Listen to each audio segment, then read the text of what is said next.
Thank you for joining us for the October Community Connection. I'm Brian Strand.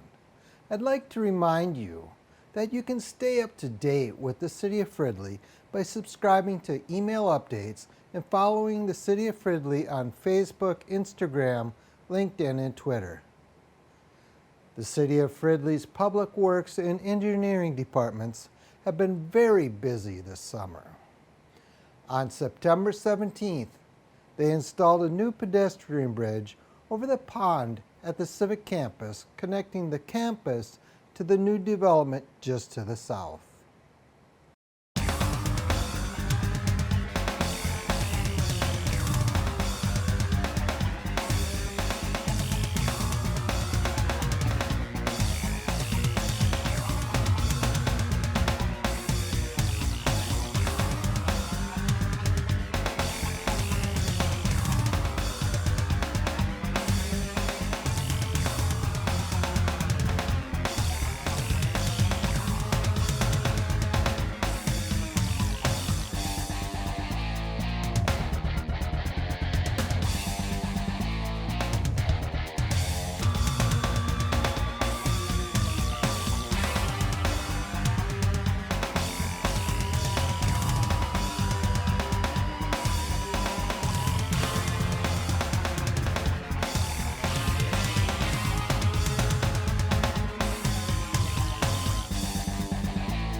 The Fridley Engineering Department is also in charge of multiple street projects.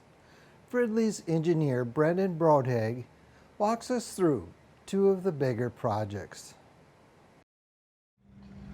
Hello, my name is Brandon Brodhag and I'm an engineer at the City of Fridley. The City of Fridley's 69th Avenue Street Rehabilitation Project has just completed. This project included street rehabilitation, which include rehabbing the pavement. It also included a road diet, which included moving curb from the south to the north and narrowed the roadway width by about 28 feet. With narrowing of the road from Old Central to Stinson Boulevard, we were able to add a new 10-foot bituminous trail that connected into the Rice Creek Regional Trail. Also along 69th Avenue, you will see drainage swales in between the new pavement and the trail. These drainage swales are so that any of the stormwater that is in the road, instead of going into our catch basins, will go into these swales and allow for some infiltration before it reaches back into the curb and goes into our storm system before it reaches Rice Creek.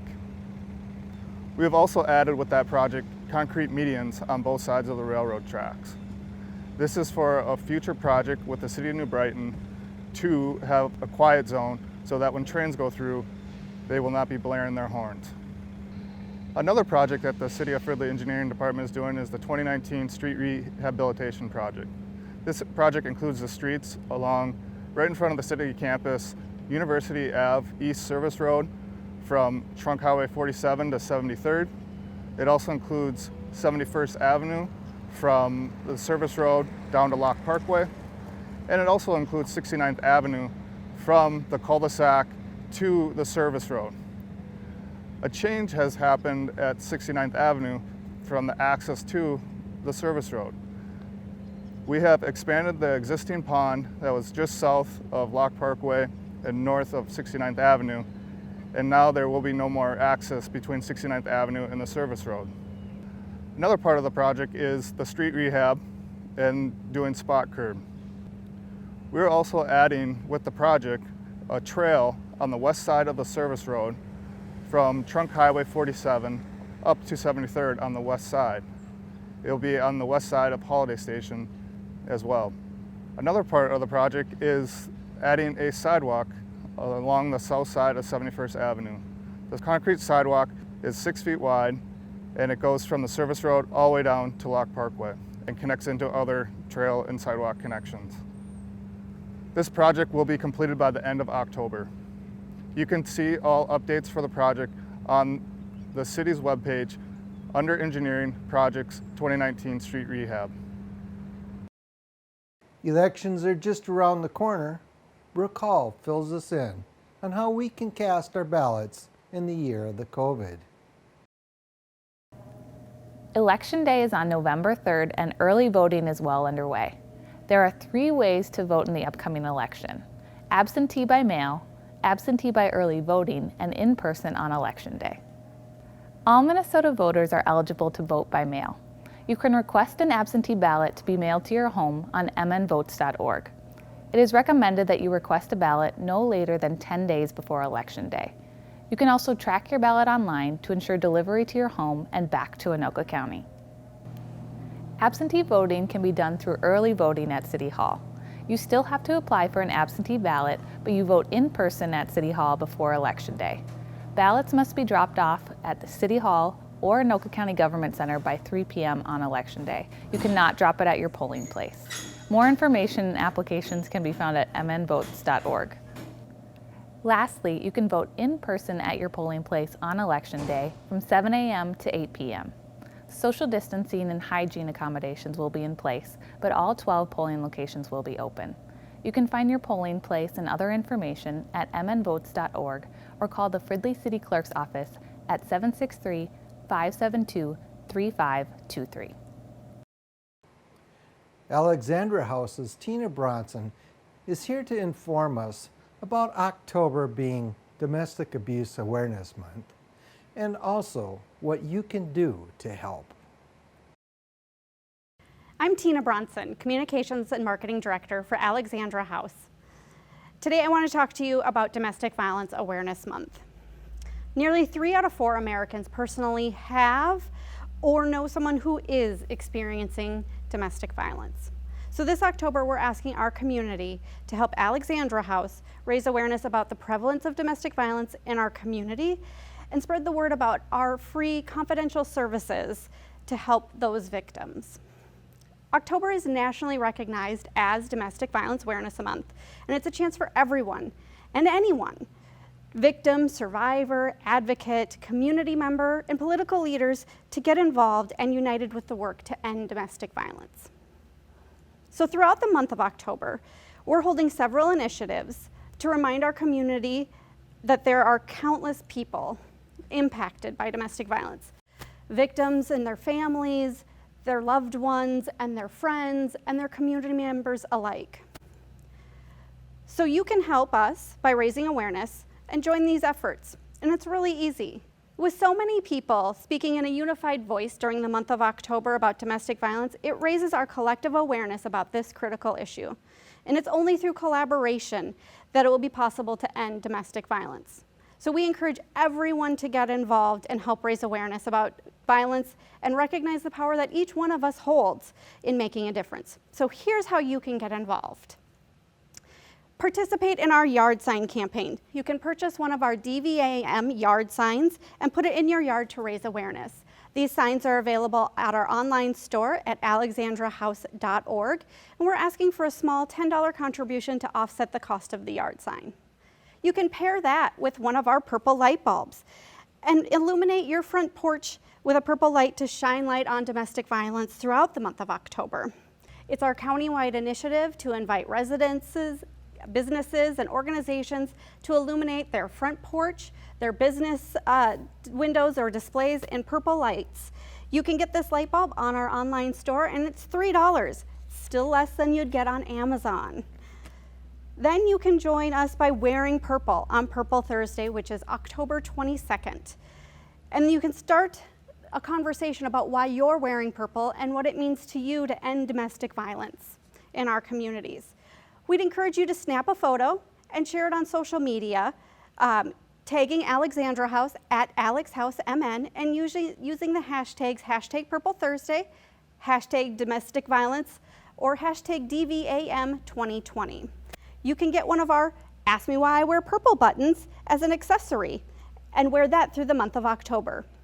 Those are available on our website for $1 and can be shipped to you, or you can pick them up. Next, we'd ask you to join our conversation online. It's so critical to talk about domestic violence when so much of it can remain in the shadows. So we will be sharing facts and statistics and articles and how you can get involved the entire month of October, and you can share those on your social media platforms as well. You can find us on Instagram, Facebook, and Twitter at AlexHouseMN. And we've also created several DVAM-themed Zoom backgrounds that you can download for free and use for any one of your meetings and raise awareness while at a meeting. Again, can be found on our website. And then finally, we'd say consider contributing to our Purple Challenge 2020. It's our online fundraising and awareness building campaign, and it runs Thursday, October 1st through the end of the month. And all the funds that we raise will provide life-saving, crisis intervention, safe housing, and supportive services to help empower victims of domestic violence and their families. So please join our Purple Challenge. Consider starting your own fundraiser for Alexandra House, or ask a friend to host one. There's a lot of ways that you can promote our work while raising awareness about domestic violence and making an impact on your community. Again, all this information and resources can be found on our website at alexandrahouse.org.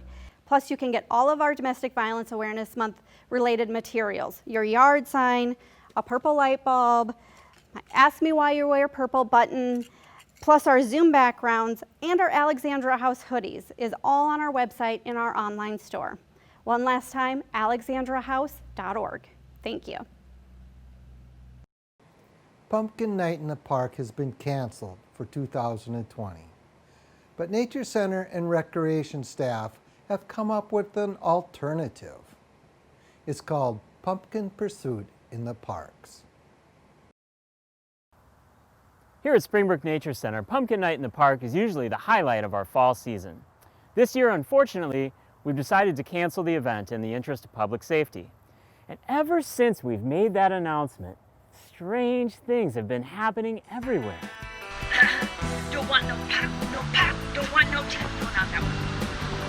Cold spaghetti, lots of cold spaghetti, the seaweed.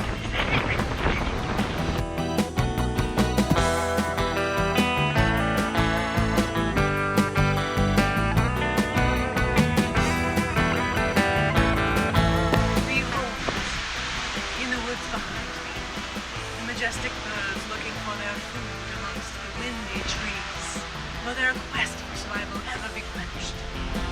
What are you guys doing? I'm hugging a tree at Meadowlands Park in Fridley as a part of Springbrook Nature Center Pumpkin Pursuit in the Park. I'm doing the cold spaghetti challenge. I mean, I'm narrating my natural history video like David Attenborough would do. I'm planking to earn points for the Springbrook Nature Center's Pumpkin Pursuit in the Park on the Goose Chase app. Now it all makes sense. I finally figured out why the staff's been acting so crazy. They're getting ready for our new event, Pumpkin Pursuit in the Parks. And you can get ready for it too. Here's how it works. The weekend of October 16th and 17th, Pumpkin Pursuit in the Parks will take place here at Springbrook Nature Center and some other Fridley City parks. You can get a team together between 2 and 8 people and participate in the event. There'll be hundreds of challenges that you can complete throughout the park system and get points. There'll be an active leaderboard and you can see how you're doing in the competition at any given time. There will be some fantastic prizes awarded for our top teams and also some special surprise things that you can find and get prizes for hidden in the parks as well. We're really excited about it. It's going to be a ton of fun. You can register for the event online at springbrooknaturecenter.org and give us a call here at the Nature Center for more information at 763-572-3588. Thanks so much, and we hope to see you at Pumpkin Pursuit in the parks. The city of Fridley is home to more than 30 city-owned parks. Parks range in size from half an acre to 127 acres. Most parks have playground equipment, open spaces to enjoy games, and trees just to relax under. Over the next several months, we will be highlighting some of these parks and their amenities. Last month, we began with our smallest parks. This month's parks range from 1 to 2 acres in size.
The City of Fridley reminds you that our parks close at 10 p.m.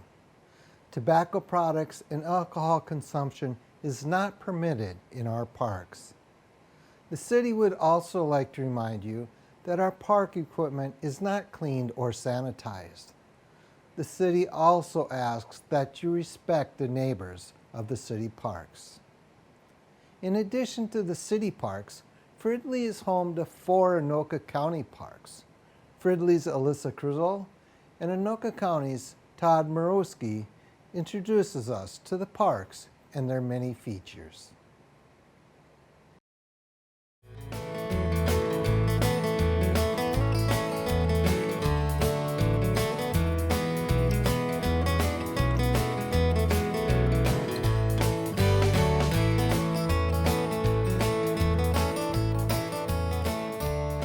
Hello, my name is Alyssa Cruzell, and I'm a Community Engagement Specialist for the City of Fridley. And my name is Todd Morowski. I'm the Recreation Program Coordinator for Anoka County Parks. The City of Fridley has 4 county parks in it, the most of any city of Anoka County. These 4 Anoka County parks have awesome outdoor connections and activities to keep you exploring all year long. First up is Lock Park, located along the beautiful Rice Creek, which extends all the way from Lino Lakes to the Mississippi River.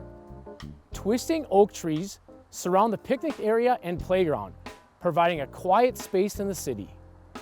2 picnic pavilions are in the park, and the larger pavilion, located next to the playground, can hold up to 150 people. Lock Park also has a 1.5-acre off-leash dog park for your furry, 4-legged friends. If walking or biking are something you enjoy, the Rice Creek West Trail goes through the park. This trail follows the Rice Creek from Ramsey County to the Mississippi River. The trail, only 4 miles long, connects to the next county park in Fridley, Mahnomen Park. Mahnomen Park off East River Road is located at the joining of the Rice Creek and the Mississippi River. These interconnecting bodies of water create a fascinating peninsula to explore. The peninsula provides a magical place to go for a walk or look for migrating birds along the Mississippi. The park is home to the Banfill Lock Tavern, which houses the Banfill Lock Center for the Arts. It also provides a charming period-style gazebo, perfect for family gatherings or weddings. If you follow the Mississippi River south, you will shortly run into Islands of Peace County Park and Riverfront Regional Park.